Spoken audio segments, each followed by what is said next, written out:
And welcome, Hoosier fans, to this week's edition of Assembly Call Radio, where each week we discuss the most urgent topics in the never dull world of Indiana basketball, although the offseason may be challenging that notion that it's never dull. This is our 123rd edition of Assembly Call Radio, and it is our 515th episode overall of the Assembly Call, recorded on the evening of Thursday, May 23rd, 2019. I'm your host, Andy Bottoms, and let's begin this edition of the Assembly Call, how we begin every edition of the Assembly Call, and that is with our Hoosier Proud banner moment. And for me, again, I feel like this is the case a lot in the offseason where there's not a whole lot to hit on. But this week, I found myself, whether it be for work, for school events, for carpooling, in the car quite a bit, which allowed me to get caught up on some of the latest interviews that the guys at the Hoosier Hysterics have done. And for those who haven't listened to any of those, I would definitely recommend it. They all tend to be a little bit lengthy, but good conversation with some former IU players from further back, from my formative years, perhaps, and then the last couple that I listened to were very recent players in Zach McRoberts and Juwan Morgan, and there were a lot of good things to take away from those interviews, and we'll touch on those here in a few minutes. But the one that really stood out to me as a potential banner moment was that both guys talked about the maturity and the bright future of Rob Phinisee at the point guard position. And I think that's something that everybody who's a fan of the program saw and embraced as he entered the program, assumed the starting point guard role pretty early on, and had it not been for the concussion, would have held that throughout the entirety of his true freshman season. So it's easy to look at a guy like that and spin things forward and get excited about what you have. But to hear other players who were around him on a day-to-day basis just talk about his leadership, Juwan singled him out as a guy who would really be one of the leaders of the team next year, even as a sophomore. I think that bodes well, because when you look down, if this segment is truly about hanging another banner, you don't look down too many of the recent national champions and say that team didn't have a really good point guard. Doesn't necessarily mean that point guard was the absolute best player on the team, led the team in scoring or anything like that in every case. But you certainly had a number of steady players running those teams and leading them to that the national championship and to success. And that's something that becomes really important at really every level of basketball. You see it in college, you see it in the NBA. You certainly see it at lower levels as well. And so to have guys who are around him really feel that strongly about him and the positive comments and their kind of positive look forward for what his career is going to be, I think in a lot of ways echoes what IU fans have seen from him thus far. And to me bodes really well for the future. And it's hearing comments like that get me excited for the season, even though it's here in, mid to late May. But you start to listen to those guys talk about what some of these guys can become, and it makes you wish that time over the summer would go a little bit quicker. And let me introduce my esteemed co-host for this week's show, who does not want the summer to go fast, as a teacher who is joining us on his last day with students. And I did say that was a singular co-host. Jared is off with his wife at a concert with tickets I can only assume were purchased via SeatGeek. And Ryan is probably sleeping because he's been getting up early every day this week to host a morning radio show in San Diego. So to my left, he's a longtime high school basketball coach in Indiana, the founder of the Delphi Bracketology Club, and the host of Sports Talk with Tonsoni. It's the coach, Brian Tonsoni, and that means it's Tonsoni time. So, Coach, what is on your mind tonight? Thanks, Andy. It's hard to come up with topics every week when, the off season, the players aren't even working out and you're not getting some updates. The thing that I keep looking for is that 12th scholarship going to be filled by a grad transfer? And I see some grad transfers visiting here and there, and trying to find some word on who might be filling that 12th, or is Archie going to leave 2 scholarships open? That's the main topic from Indiana basketball standpoint. And then anytime I get worried about that, I start thinking of Tim Priller and Jeremiah April, two good young men who were asked to fill the 12th and 13th scholarships in a certain year. And one of them stayed for 4 years and had limited playing time. So that's a little bit above my pay grade to understand how best to fill the 12th and the 13th scholarship. The other thing, I had some opportunity to have some discussions with some former Indiana basketball managers, one who just recently finished his work and spent 3 years with Tom Crean and 2 years with Archie Miller. And I can tell you from the inside, without giving up too much personal conversation, the young man who spent 2 years with Archie Miller has nothing but great things to say about Coach Miller, how he respects the managers, how he runs the program. And it was nice to hear from an inside source that Coach Miller is doing a lot of good things to build the program in the right way. And that's not just, our bias coming through or our fanboy or whatever people want to accuse us of being. That, there's some actual progress, I think, being made. And there is some candid conversations about hoping that things get a lot better in a hurry and wanting Archie to be successful. And this young man was going to graduate with my son and took a 5th year of graduate work just simply to be around Archie Miller again. And so those are some of the stories that I like to get out that, the first 2 years have been real tough and Archie needs to turn it around and he needs to win. And that's the bottom line. But those are the things that I'm thinking here as May ends and we're heading into the summer. All right, so here's what we're going to cover this week. We'll hit some Hoosier headlines, first of all, which includes an all-time IU dunk being crowned, some interesting comments from Juwan Morgan. We'll then talk about the Big Ten's 2 new coaches for next season and the impact that we expect them to have now that the Michigan job was filled earlier this week. And finally, we'll answer as many of your questions as we can get to. So all of that will be coming up this week on Assembly Call Radio. So in terms of the headlines, one I mentioned, all-time dunk being crowned, the Twitter poll bracket, whatever you want to call it, finished up, and Will Sheehy did win that. So we'll keep everybody in the loop on that. Much to Ryan's chagrin, the Marco Killingsworth dunk did not win, but that one did win. But I wanted to get into a little bit more of that Juwan Morgan conversation that I mentioned. Zach McRoberts was on as well with the Hoosier Hysterics. So I'm going to jump first to Demezi. Juwan really predicted a breakout campaign from him as a sophomore and told a story about his competitiveness that I think was really specific to Romeo, that I if I'm remembering it correctly, really tried to ratchet up his defensive play and things like that when he was playing against Romeo. And so I thought that was interesting because from a guy who had a lot of opportunities last year because of the injuries to try to earn minutes, I think that was a struggle at times for him, getting things right on the defensive end. And then, really being, at times too willing to shoot and at other times not willing enough to shoot. That was another story that Juwan told where he had, given him a couple passes in a game and he passed up open shots and they, had an exchange after that about really being willing to shoot. But Coach, I don't know if you had a chance to listen to that interview yet, but what that surprised you to hear Demezi as a guy that was singled out by someone like Juwan as a potential breakout guy coming into next year? Not really, and I'll go on record. I have just listened to bits and pieces of it, trying to prepare for tonight's show. I haven't listened to all of it, but here's the thing about Demezi is that freshman basketball, when you transfer from high school basketball to college basketball, is a huge jump, and for someone like Demezi, it took a lot of time to get used to playing at that level, and he was not ready this year, and that happens to a lot of freshmen playing at that level. And I know there are 5 stars that go to Kentucky and the Penny Hardaway 19 scholarship rule that they get 19 5 stars in, that some of those guys are going to come in and play well right from the start. But a majority of young men take some time, and each one is a different story. And I think Demezi, it started out defensively. I think he lost some confidence because he struggled defensively, and then his strength of the offensive game went away. So while maybe not listening to the whole story, if that is true, that bodes well for Indiana because of the need for shooting. And one of the things that coaches really like is competitiveness. And if someone's saying that he's trying to compete, he is going to get better. It's just a matter of how much and when will he be ready? Will he be ready in November? Will it be January? Will it be a breakout year for him? It might even be a junior year for the young man.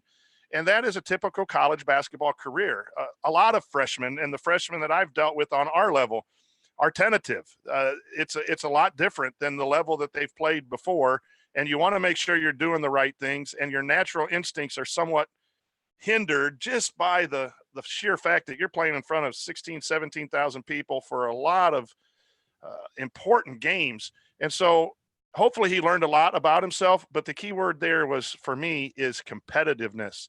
And if that is true, that is more of an Archie type of guy. That's probably why Demezi didn't entertain any chances of leaving. And that means that players have a chance to get better, and we'll have to see it on the court to be sure. Just from an interview on a podcast from a player doesn't mean a whole lot.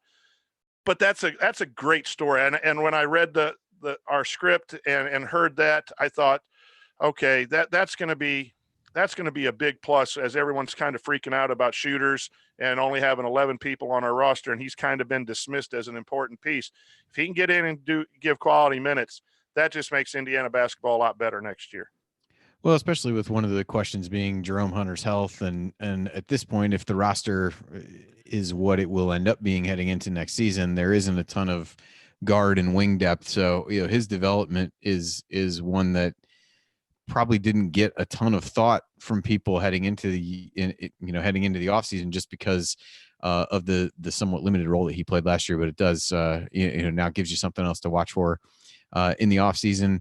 They did ask both guys around chemistry of last year's team. I think Juwan described I think year before last as some of the better chemistry that they've had, but they both really downplayed any impact of that. Talked to Juwan a little bit about who he thought the leaders would be on next year's team, and essentially initially led in with that being Duran and Devontae as the seniors, but he actually singled out Rob, as I mentioned in the opening, and Al. Al, he said, kind of from a vocal standpoint and a kind of emotional leader, and that those guys would be perhaps be the guys that would be classified most as leaders. I don't think Rob, I don't know that either one of those really surprised me a ton. I think Rob showed some of that as a freshman. I think it was a difficult position to be in a true leadership role as a freshman. And I don't know that Al really surprised me either, given his improvement and just his intensity that seemed to be there last year. Anything stand out from that to you? And you think is that a issue is probably too strong a word, but does that signal anything to you if it's not the seniors who end up being the leaders, or is that kind of an overblown narrative that doesn't really mean a whole lot? I think there's a lot to that, and I'm not sure that it's all good. I'm not sure it's all bad either. Being a sophomore and a junior sometimes can be very hard to be leaders, and maybe college is a lot different because they're a little bit older and there's a little bit more maturity. But sometimes it's hard for underclassmen to lead seniors. So that's a concern, that it would be Rob and L being the leaders and leaving out two seniors. It also speaks a little bit about the seniors. Devontae's had his issues with style of play and the suspension of some of those things, and that takes away leadership. Even if he could be a good vocal leader, that demonstration of that struggle in the past is not something that you look for in a leader. And Duran Davis, simply maybe because of the injuries and not always being out there, that factors in too to the leadership decision. But the positive is you always want your point guard to be one of your leaders and a vocal person. And I worried a little bit about Rob being it just seemed like a quiet personality.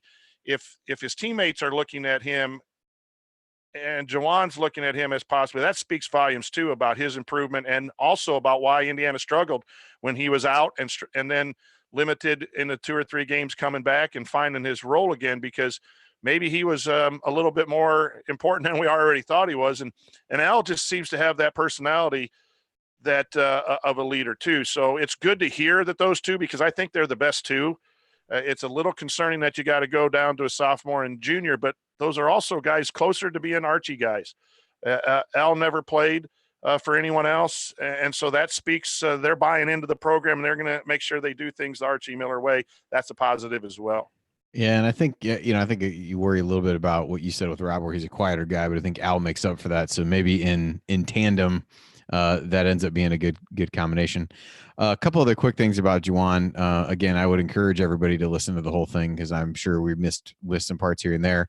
They talked to him about the Devontae Green suspension, and essentially revealed what everybody already suspected in terms of it being a drug test. But the interesting thing to me was that Devontae had come to Juwan, and Juwan and basically said he knew he was going to fail the test. Juwan then basically told him his advice was, hey, come clean to the coaches before the test. And I thought that was, says a lot about Juwan. The other thing about Juwan that was a little bit more lighthearted, but was kind of funny, they talked about him having almost like a photographic memory. So for a little bit, they went down and like would just call out a series of games. And while it's easy to remember your stat line from games that you played really well in, so for Juwan, that was, any Crossroads Classic game. He had an uncanny ability to remember his stats, and basically said like if somebody had showed him a box score that he, just kind of committed some of that stuff to memory. And there were times where I felt like he said like, oh, I had 7 or 8 rebounds, but he was right that it was 7 or 8, but I feel like he really knew and was trying to downplay the fact that he didn't know. But it was kind of funny to have him go through it and listen to that. So just a good, an engaging kid. Talked about how, growing up different places in the military, moving around with his family had helped him at times. He and OG's relationship over the course of time, it was definitely a good listen. So I would encourage everybody to look at that. The other thing that we had in here before we take a break, Victor Oladipo basketball fantasy experience. For those of you who've got an extra $4,000 laying around that want to go, and there's like a coaching part and a player part. I think there's even some type of expanded package for that. So a cool experience for sure. One that I will not actually be experiencing based on financial constraints of the situation, but seems like a cool experience. Coach, you ponying up any money to go to any of the Victor events there? Man, it takes me a lot of energy to gear up to run upstairs for a sandwich. I don't know that I could pay $4,000 to exercise.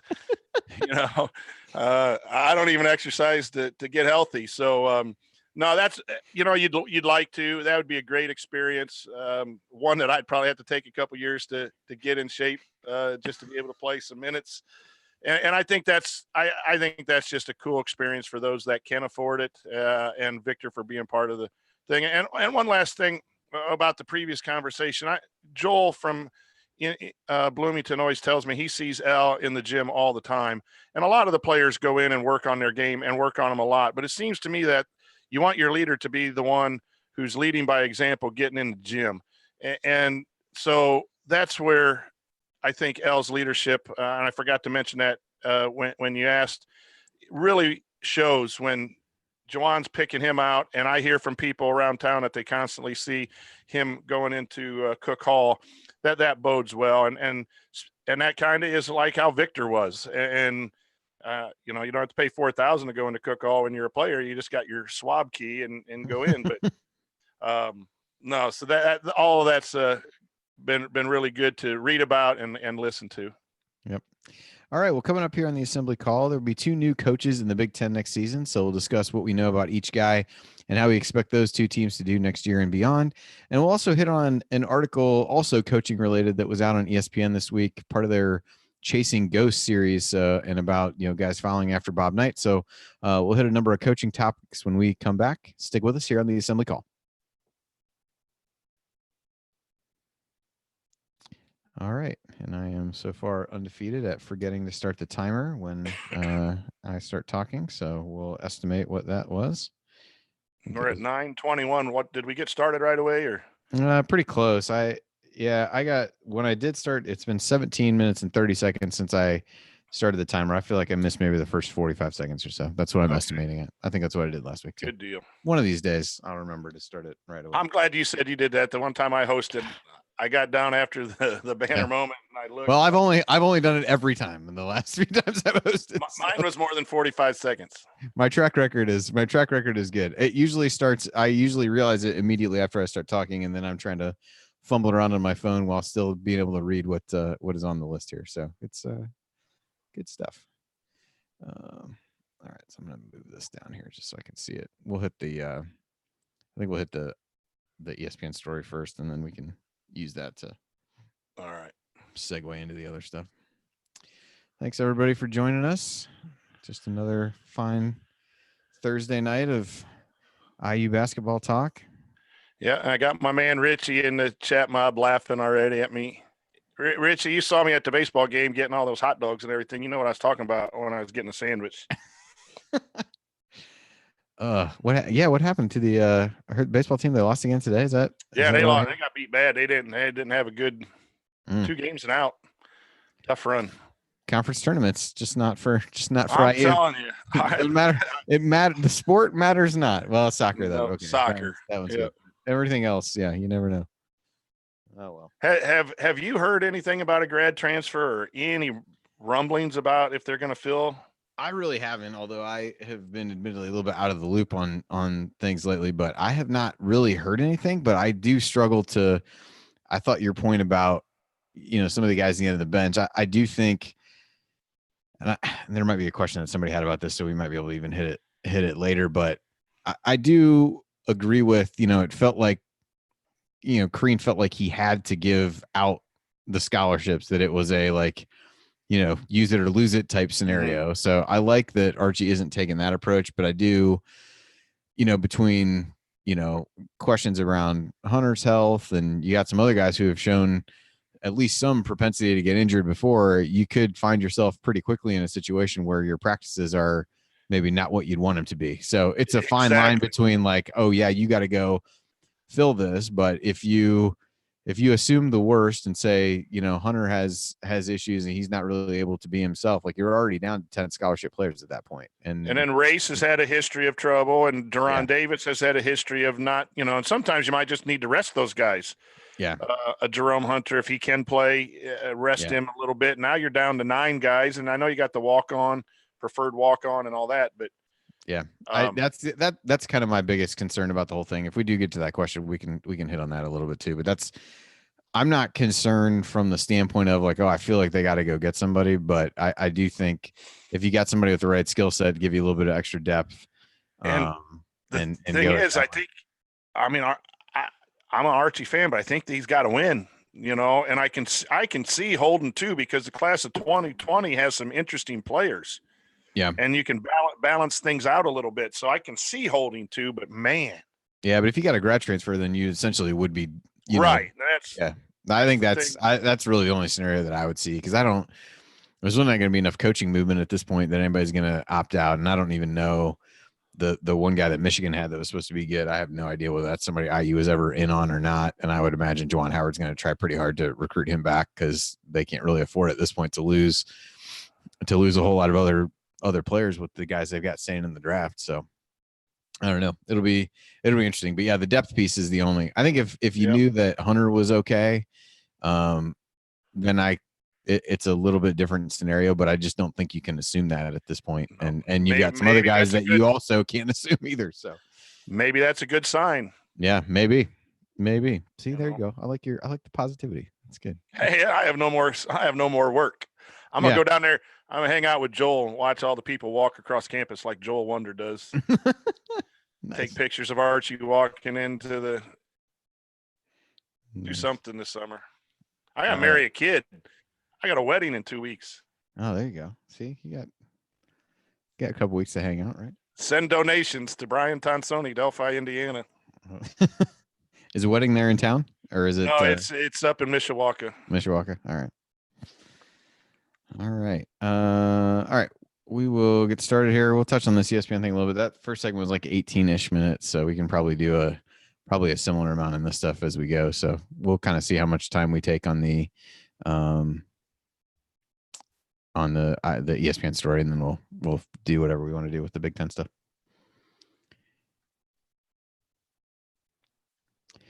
Welcome back to the Assembly Call. You can find all of our content at our website, assemblycall.com. And if you ever want to participate in our unedited live broadcast or watch those replays, then check out our YouTube channel at youtube.com/assemblycall. I'm Andy Bottoms here with Coach Brian Tonsoni. And Coach, we're going to hit on a number of coaching related topics, I guess, in this segment. The first of which was an article that came out on ESPN this week. They're doing a Chasing Ghosts series. And in this case, it was talking about whether IU's ever really moved on beyond Bob Knight. And so they basically went through and profiled the guys who've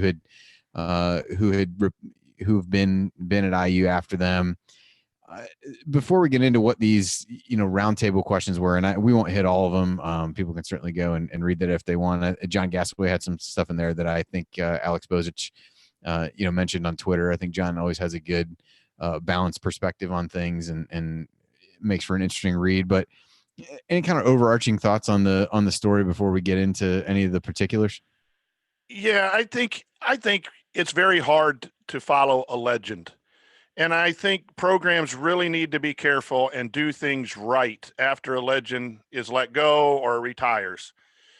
And not only was the whole Knight thing kind of controversial, not kind of, it was controversial. I think the series of decisions in the coaching hire and how those coaches played out really have set Indiana basketball back from its blue blood status. Is that a ghost of Knight? I don't think so. I think that's far enough back that Indiana can recover and should recover and stop using that as an excuse. But I do think it's difficult and it needs to be managed correctly. And if I were critical of Indiana University, which is hard for me, I don't think it was handled right in the first 10 years. And that truly has caused some issues. That's just the best that I can say. I still don't think his shadow is hurting Archie in any way at this point. Yeah, it was interesting. One of the roundtable questions to that I think hits well on what you said was beginning with Knight's firing right through to the present day. What would you cite as the single most dubious decision that has prevented Indiana from maintaining a consistent place among the college basketball elite? I think two of the three people said it was hiring Kelvin Sampson to replace Mike Davis, and I believe the third, I think Myron Metcalf, basically alluded to the penalties that the school put on itself, with the phone calls with Sampson. Those definitely feel to me like the two obvious choices. Do you kind of fall more firmly in one camp than the other? I mean, I guess on the one hand, you could say, well, if you never hired Sampson, then you wouldn't have had to you wouldn't have ever had a chance to do the thing that was the other option in that scenario. But, or would you go off the board with a different decision that you really felt kind of set things in motion to be where they are now? Yeah, I'm going to say Sampson, and I thought at the time Sampson was a great coach, and I still think he's a great X and O coach. But I think the other things, the type of players he brought in, and the fact that there was a great season going on, and then it got derailed, and then Crean had to be hired, and the sanctions happened. I think that was the thing. But to be all honest, and Mike Davis, I have a lot of respect for Mike Davis. That had to be a tough assignment. And I understand why he was given the job on an interim basis to keep the team together and move forward. But I think that his 6 years were really a little bit too long. And Indiana, after 2 or 3 years of Mike Davis, should have really been, really, really cognizant of who they were going to hire after that. And I just don't think Sampson with his baggage was correct at the time. And then Tom Crean coming in, it wasn't a settle. I think Coach Crean's a good guy, and I think he worked really hard. But obviously, I talk foundation, Andy. Mike Davis had the foundation from Knight and went to a Final Four, but he didn't have the experience. And then the foundation of the type of players, the recruiting under both Sampson and Crean were not what Indiana basketball is built on. And that's, doing things right and getting good players and a lot of players from Indiana. And that's what Archie Miller's starting to do now. And I just think it's going to take more time than any of us ever thought to right the ship and do it correctly. But I think the previous three coaches, well-intentioned, good men, did not do what needed to be done. And that's the fault of administration, in my opinion. Yeah, I would agree. I think the thing with Sampson, you didn't have to. I 100% agree with you. I think from an X's O standpoint, he continues to do a really good job. I mean, his success at Houston speaks to that. But I don't think you didn't have to squint to see a scenario where things might go awry based on the way that he kind of ran programs and things like that. So to me, that was an avoidable scenario that maybe to the extent that things ended up being like but you probably could have seen that coming to a large extent. And I think that's really what, if I had to pick one, that would be it. And then I think you put yourself in a position where you really can't afford to make mistakes. And we've seen other programs do that in hiring guys where you continue to set yourself back and perpetually are in this cycle of, oh, is he the right guy? Is he the right guy? Is he the right guy? And so, you'd like to think that that's not there, but you're already hearing some of those conversations now with Archie. And I tend to agree with you that perhaps the, kind of true rebuild to get it where he wants it is a longer process than people want it to be, and things like that. But it's interesting, which I guess segues to one of the other questions. And I'll use another to to segue to something else, but this one was, can IU win at a Kentucky or North Carolina level again, or is it going to remain just another program in the state along with Purdue, Notre Dame, and Butler? And one of the people who responded, I think it was Gasaway, made the point that like being lumped in with, Purdue, Butler, and Notre Dame is not necessarily a bad thing given success that some of those programs have had, and in recent years comparative to the success that IU has actually had. So I think that's probably worded as a little bit more of a put down than it should be as being one of those. But I guess if you kind of ignore the second part of the question, the first is really, can IU win at the Kentucky, North Carolina, Duke, Kansas level again? What's your gut reaction to that question, and how long does that take to be able to do that? I say yes, they can, but it's really going to take amount of time to get that foundation set of offense, defense, and recruiting, and doing the academics correct, that third piece.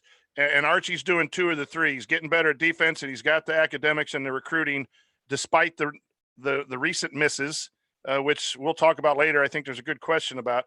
The offense right now is basically a talent issue.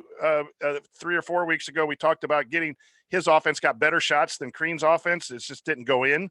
So that's about getting better players in, shooters. So I think it's on its way. But North Carolina and Kentucky both have had traditional programs, and they both have had slides, but they've made really great hires. Kentucky brought in Pitino when they were down, and he rebuilt that. And then Gillespie later on, that was a couple of bad years, and they brought in Calipari. North Carolina got one of their own in Matt Doherty, and that wasn't working out after Bill Guthridge took over for Dean Smith, and that didn't work out. That's kind of like a Mike Davis situation there to keep the assistant. And then, boom, they didn't mess around, and they got a good guy in Williams. Our only hope is that Archie is that guy, because if this is strikeout number 4, and it could very well be if he doesn't win in 3 or 4 years, then that's number 4. Then the answer is no. They're not going to get back to Kentucky, North Carolina until another 5 or 6 years. They need someone, whether it's Archie or the next guy, to come in and in 5 or 6 years win. The brand name will then take care of itself. And so that's why I'm a little patient. I know there are a lot of fans, and I saw some Twitter action today that aren't patient, and I get that as well. But I do believe they can keep elevating that a little bit higher than the Purdue, Notre Dame, Butler level.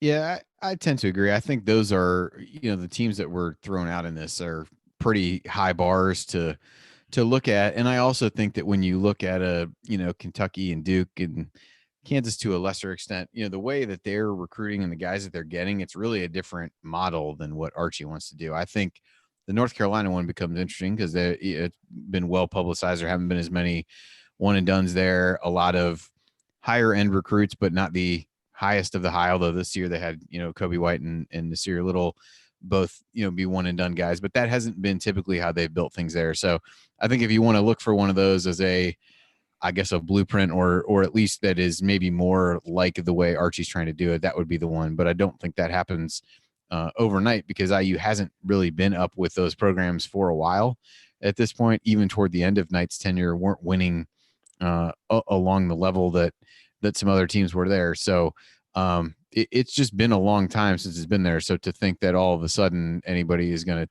take it back that way feels like a little bit of a stretch. I have one more thing. I think the ghost of Coach Knight is exactly what we need in order to get this program back. I don't think Bob Knight hanging over this program is a negative, trying to live up to everything. I think we need to take the great things that Knight did and put them back into the program. I think that's been missing for 20 years. And that is getting good kids in here who go to class, who want to be here, play some defense, get some good offense, and win basketball games. And I know Knight struggled his last 7 years, but he got it to a level.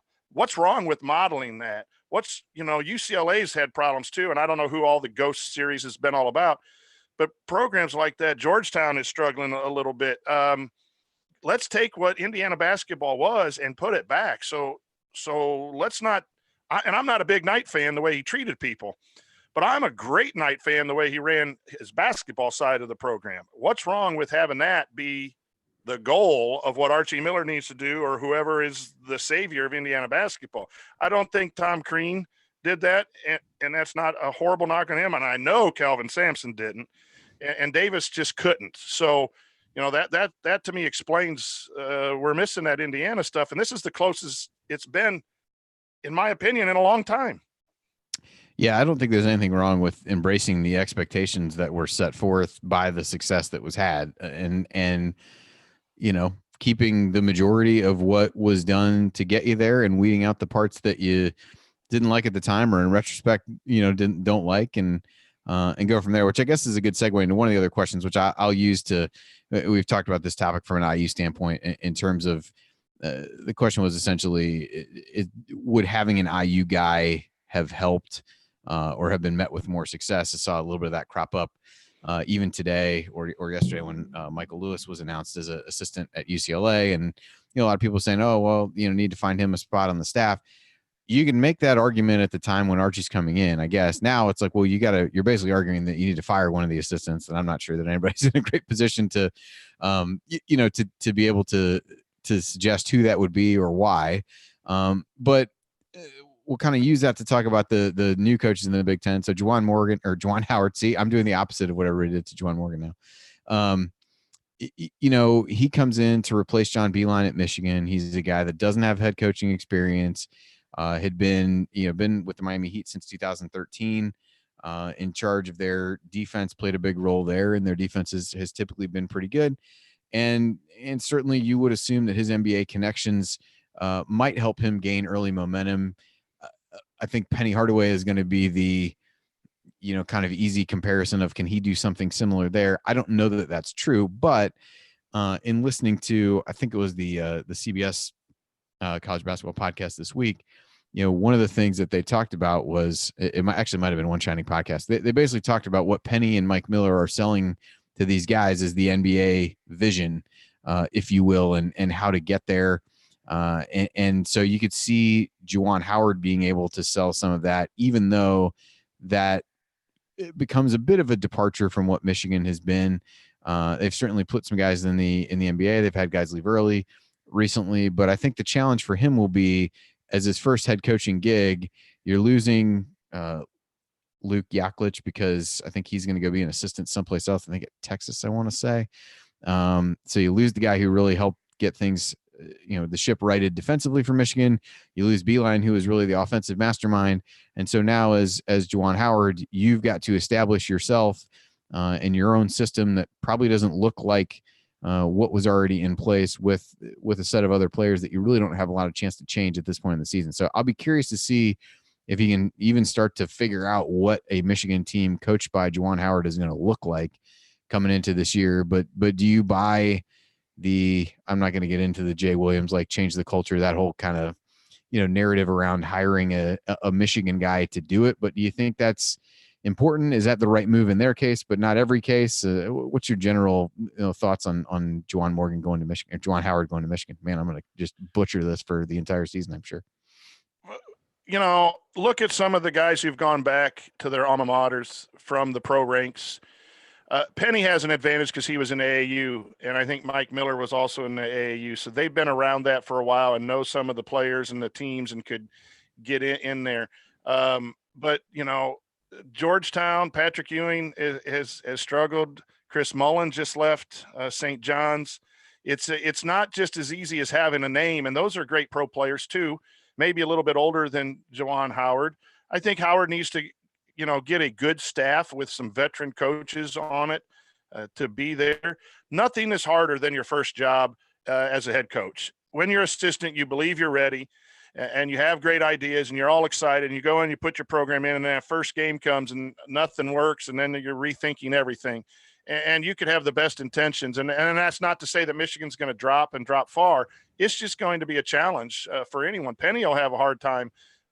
He did this year in not winning. Probably didn't have the horses, but those guys have difficult times coaching early on. So I don't buy that you have to have your own school's guy. I think Michigan at a time, they enjoyed winning under Beilein, but I believe there was a rift with some of the past teams and the past players.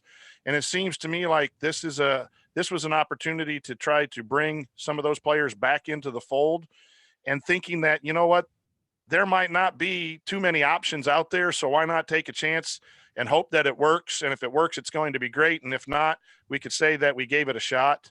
And I just think it becomes hard to fire a Chris Mullen. It becomes hard, Patrick Ewing and Juwan Howard, when those are famous guys from your school, and that puts pressure then on an athletic director, and maybe there becomes 2 or 3 changes. So I'm not a big fan of that unless it's been an established coach for whatever level of your program that you want your program to be. And I know some would say that Alford was that. I don't think, and I'll fill in for Ryan, I just don't think he has won at the level that Indiana needed at this time. And people can rightfully say neither is Archie, and that's fair, a fair thing. But I think Alford causes more problems because if he doesn't work out in 4 or 5 years and you got to get rid of him, and then there's more rift. And again, going back to the previous conversation, there haven't been good decisions. So I think Howard has a chance to be pretty good. Anytime you're in the NBA, you learn good basketball, and he's a defensive coach. So I believe in defense first. That scares me a little bit, being an IU fan. But I think he's gonna struggle a little bit to get going. It'll be a couple years before he can solidly be where he needs to and where Michigan was under Beeline.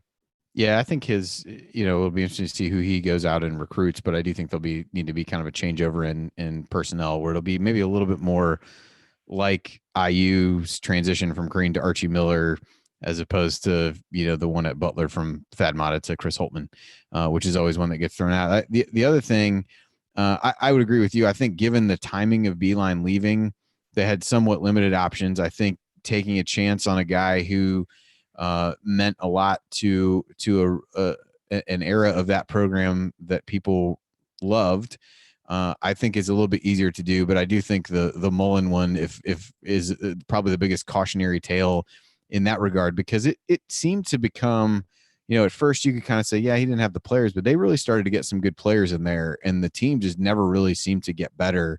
And then, yeah, you get to a point where you kind of have to fire a legend at your school.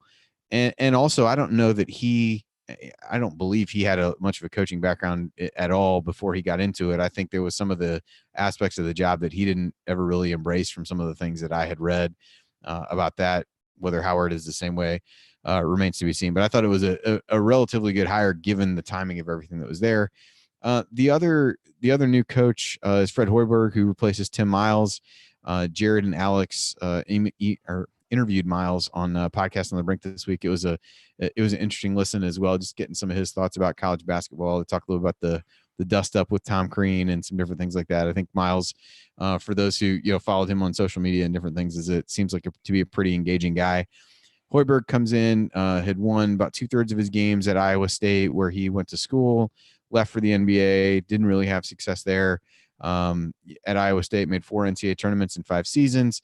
And really made a tradition. He was the Eric Musselman at Nevada before Eric Musselman in terms of taking a lot of transfers and really trying to build the Iowa State program through those transfers. He's already doing something similar at Nebraska, where he walked into a scenario where there's a lot of guys graduating and not a whole lot left in the cupboard, particularly if Isaiah Roby opts to keep his name in the draft. So he's been pretty heavy on the transfer market in terms of JUCO guys and other major conference transfers. What were your thoughts on the Hoiberg hire, and how long do you think he sticks at Nebraska, or is this really just kind of a stepping stone for him getting back into the college game? I think it's a great hire for Nebraska. They have a lot going for them as far as facilities and things of that nature, and Hoiberg will probably rebuild that quick with these JUCOs. I don't know how long standing that is. I think sometimes you got to get your 3 and 4 year players in, and we'll see if that can work for him. But I think anytime you go to the pros and spend some time and come back, you're a better coach for college. And I think Hoiberg is going to be that. And it's, again, from an Indiana perspective, it's a little scary because that's a team you're competing with. We don't like to say that, but we're competing with to get back up to the top. And Hoiberg scares me a lot more than Collins and Patino at Minnesota and McCaffrey at Iowa. Really does. I think that he can be move Nebraska up potentially. Well, again, we'll have to see it. It's all speculation right now, but Hoiberg is going to cause trouble, I think, in the Big Ten. Yeah, I like that hire as well. I question a little bit of does he truly see this as destination job. I would assume not. It was a good re-entry point for him, and I think he had his pick of maybe a few places to come back. And I think being a Midwestern guy, maybe this was an easy re-entry point. But I also don't know that if he's made the decision to come back to the college game, this isn't your alma mater. There will be better jobs out there if he does a good job of turning them around. That would be, if I was a Nebraska fan, that would be my concern of how long he'll actually be there. But I do agree that it's a good hire for them. And in a situation where you knew really, regardless of Miles leaving, you were going to have a lot of roster turnover because you had so many guys. You had a, kind of loaded upper class at that point that was going to leave. So I think you bring in a guy who's shown an ability in the past to be able to mesh some different guys together and cobble together some solid performances from a bunch of transfers and things like that. So I think from that standpoint, I think it's good. It just is a longevity wise, you don't really know. But I don't think the longevity question is one that is based in his inability to win games, just more of, is that really where he wants to be as we look forward? But time will tell on that. A couple of interesting hires with some NBA pedigree, heading to the Big Ten. So, makes a league that was as tough as any last year potentially a little bit tougher if those guys are able to really take what they learned and have used in the NBA and be able to use that at the college level.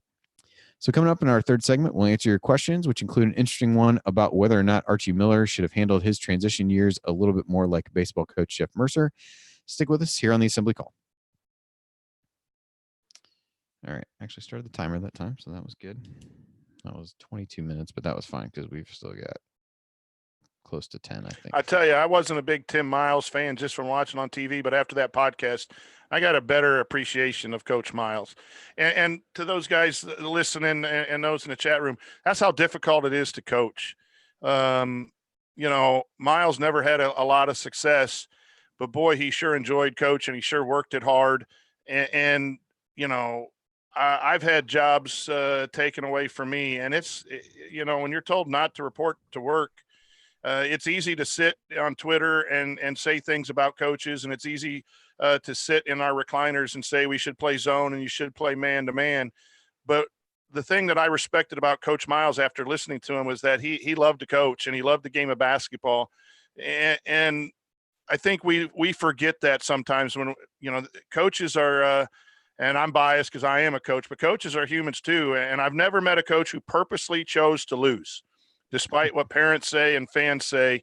But I hope Tim Miles can find a job on television. I'd love to listen to him, and that's a real turnaround for me because I had him real low on the coaching ranking list. But it reminded me that this is a tough profession because you're loved by maybe your wife, and that's about the only person as a coach that really loves you. And I'm serious. It's it's very lonely world sometimes because sometimes your assistants don't like you and your AD doesn't like you and your cheerleaders don't like you. And it is a tough job. And you heard that from Tim Miles, and yet he spoke with passion about the game and passion about Indiana and Assembly Hall. Taught me a lot to be very careful of judging some of these guys from my seat here in the recliner. So I encourage a lot of people to go and listen to that. Yeah, he was. Listening to him talk about his first trip to Assembly Hall, and remembering watching games at a certain camera angle, and then his thing that it was pretty cool. So, yeah, I think he would be an interesting one to see how he would do. I think he's got the personality to be pretty good analyst, whether in studio or on games. I don't know whether that's something he'd want to do long term, but it seems like that's the likely, if he wants to do something this year, that's what it would be. So be curious to see what he does. But yeah, it was enjoyable. Most coaches talk way too much. I know that personally. Nice. All right. We got about 8.5 minutes left, so I'll kind of keep you posted in the chat. All right. We'll definitely do Aaron's question. I think these are probably in the order that we'd want to do them. See, somebody asked. I think the first two are good. The one from Battle and Bob, this planted the seed in my head about hearing the Michigan coach referred to as Juwan Morgan. I only did it 2 to 3 times during that initial segment. So, yeah, I say we do this first couple, and then if we got time left, we can hit another one. That'd I think the one about the early season games in Europe or Canada is an interesting one, but that probably takes a little. There are some rules, right? once every so many years. I want to say it's once every 4 years, but I could be wrong. There's some rule. It's definitely you can only do it every few years. So I'm not sure. Although I think it has been a while because I did that one to Canada, but that's been a while back. That was when I think that almost that was Zeislov's, maybe when it was his first year. I remember that was what kind of came out of that was some people talking about him shooting and things like that. So it's been a while. I think they could if they wanted to. I'm not sure. I think some coaches try to do it somewhat strategically if they know they've got a bunch of new guys or different things like that. But yeah, I would imagine if they wanted to do it that they could. I don't believe it's a pecking order thing because you see people go all over the place. Some of them to exotic destinations, some of them not so much. So that might just be something the different staffs value differently. But we can maybe look into that a little bit more and have a better answer next week. But sounds good. All right, we will start up here in a minute. Welcome back to the Assembly Call. I'm Andy Bottoms here with the coach, Brian Tonsoni. And remember, you need to be subscribed to our email newsletter. We send out a weekly IU news roundup, even during the offseason. And after every game, we send out a detailed post-game analysis. Just text IU to 66866 or go to assemblycall.com. That's IU to 66866 or go to assemblycall.com. It's time now for our mailbag. All questions were submitted via Twitter, as well as our private IU basketball discussion community, which you can learn more about at assemblycall.com/community. And the first one comes from Aaron, who's been covering IU baseball for us in the discussion community. I thought this was a really interesting question. So the gist of this was that he led into this with, I think Archie will succeed in time should he have been more willing to adjust to Crean's offensive style a bit at first. And he talked about the example with IU's new baseball coach, Jeff Mercer, and he basically has made it clear that he's taking the opposite approach. He's a big proponent of small ball analytics, but he also inherited a team that was built on power. So he's taken that and run with it, and the team hit more home runs than ever on their way to winning the Big Ten. We'll not mention the Big Ten tournament performance, which appears an event that has claimed yet another IU sports team. And so down the road, he's going to shift more to what he wants to do in the way that his, philosophy would normally be. And so Aaron's question is essentially whether Archie should have tried to do something different in terms of meshing and taking the Crean guys who are the more run and gun offensive style, install his defense, and then, kind of more gradually transition over to what his own offense will look like.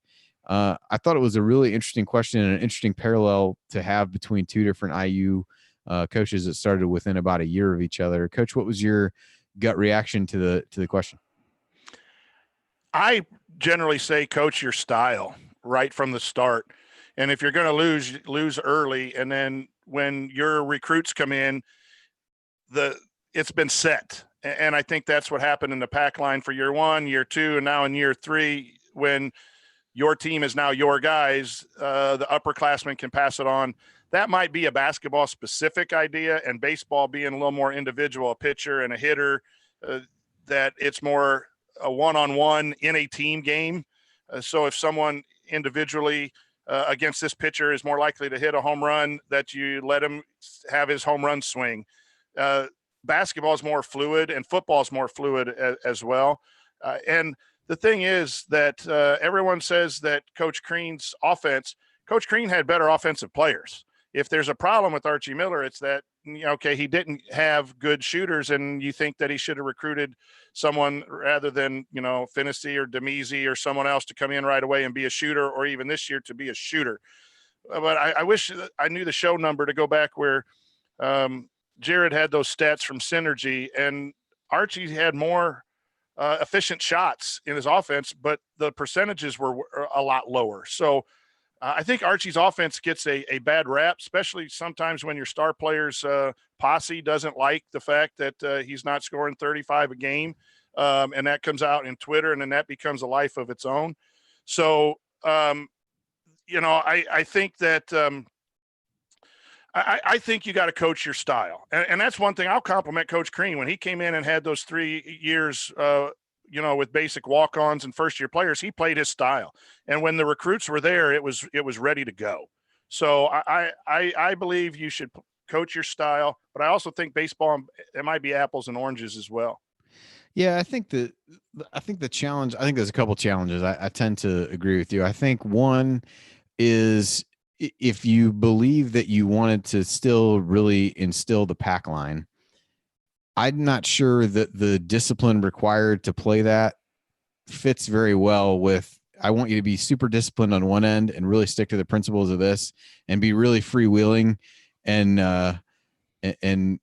more I can't think of the word I'm looking for, but just freewheeling on the other end, I guess, is the better way to say it. And so I think those become kind of a weird combination.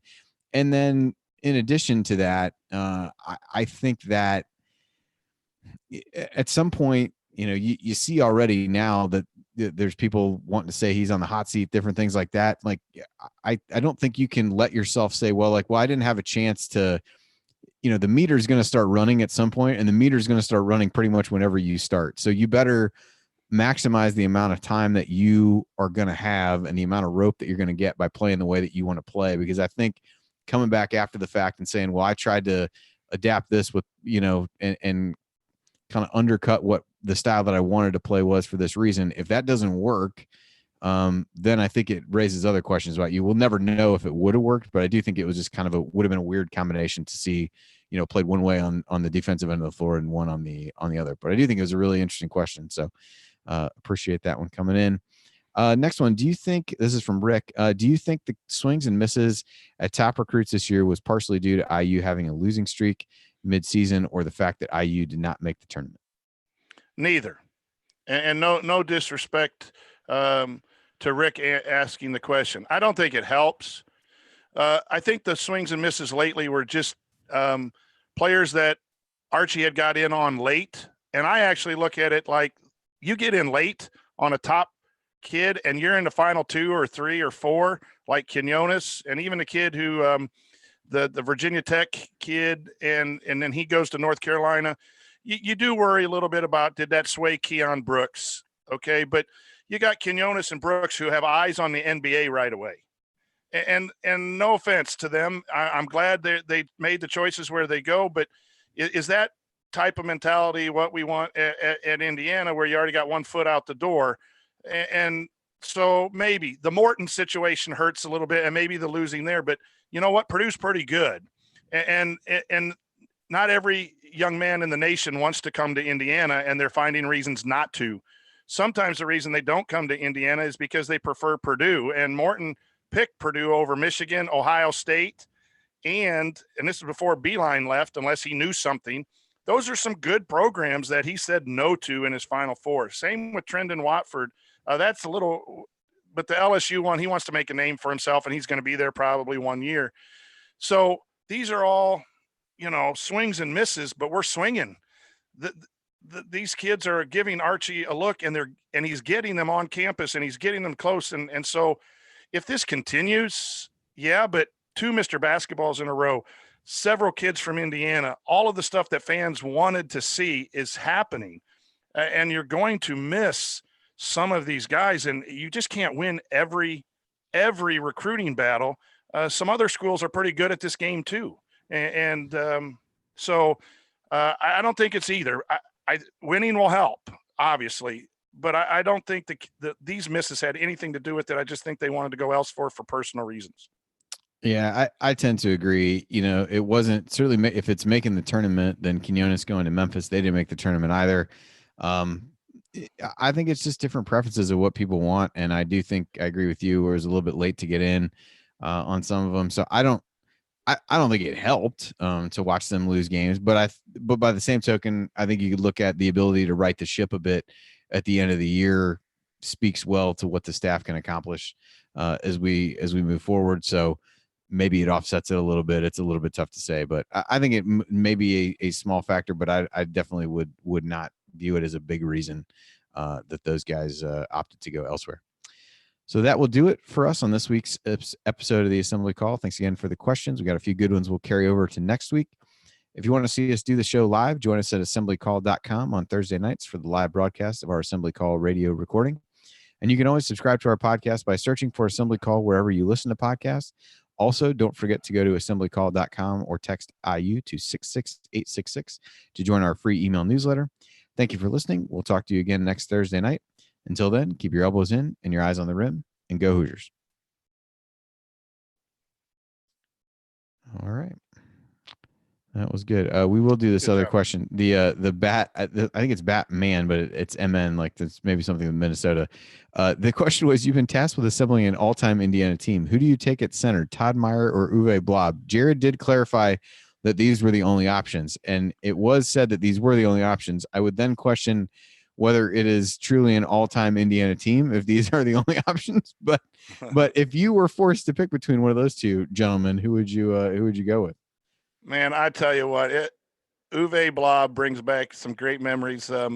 My dad passed away 15 years ago, and he was a big IU fan, and he always used to just yell at the TV screen, Uwe Blob, drop a post pass. So I might just pick him just out of sentimental reasons. Yeah. Just for honoring dad. I think Todd Meyer probably was a little, I don't know. Yeah, I'm going to go with Uwe Blob. He was productive to some extent.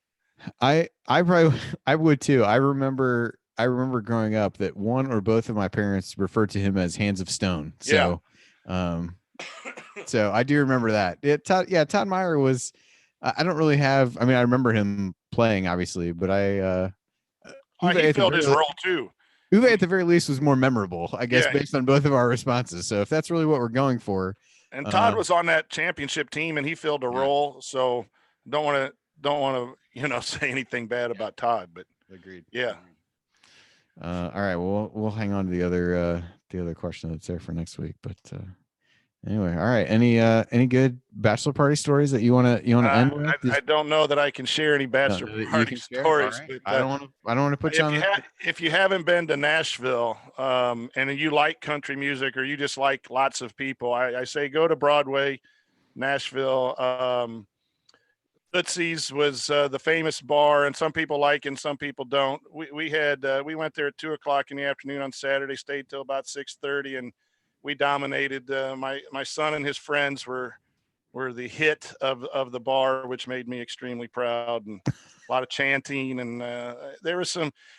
I'm old, man. I watch these young guys try to work some game, and the game's changed. I mean, it's like adding a three-pointer. You don't have to, though, doesn't it? Really? I came home and gave my wife a big hug and said, "I'm just glad I'm not out doing it." It's just the game has changed, but it's funny watching these young guys try to have a hook up, I guess. So it was interesting. I'm glad it's over. I'm glad everyone survived. I think we broke a window at the Airbnb throwing the football around. We had a couple hangover situations that will remain silent. All right, fair enough. But, did anyone get arrested? No, we were one. All we took some odds on who might be the first one to get arrested. The two dudes who drove two of those birds 2.2 miles from downtown to the Airbnb, one of them crashed. He could have got probably arrested for driving under whatever. I don't know if you can do that on one of those birds, but nobody. All right, well, nobody did though, so that's always. So no one did, and that's a good thing. And we got June 8th. I'll be broke helping to pay for this wedding, but it's a great thing to be a dad and have your kid get married. So awesome. All right. He did a good recruiting job. Good. Good work. Good work, Brandon. Good work. Yeah. All right. Well, thanks for joining. We'll figure out who's going to be here next week. I think Jared will be back. I have no idea what I have going on. I'm on a day-to-day basis between end of year tryouts and school stuff. So, next Thursday feels like a world away from right now. So I'm good for next Thursday, not the other Thursday. That's the other Thursday. That'll be right before the wedding. Right before the wedding. All right. Well, we'll get that all sorted out, but appreciate everybody joining us on a Thursday night, and we'll see what we can come up to talk about next week if nothing else exciting comes on. So keep sending in questions and things like that, and we will do our best to answer those and keep talking some IU hoops. So appreciate you being on, Coach. Appreciate everybody for being here. Good job, Andy. We'll talk to you guys next week. Thank you, sir. See ya. See ya.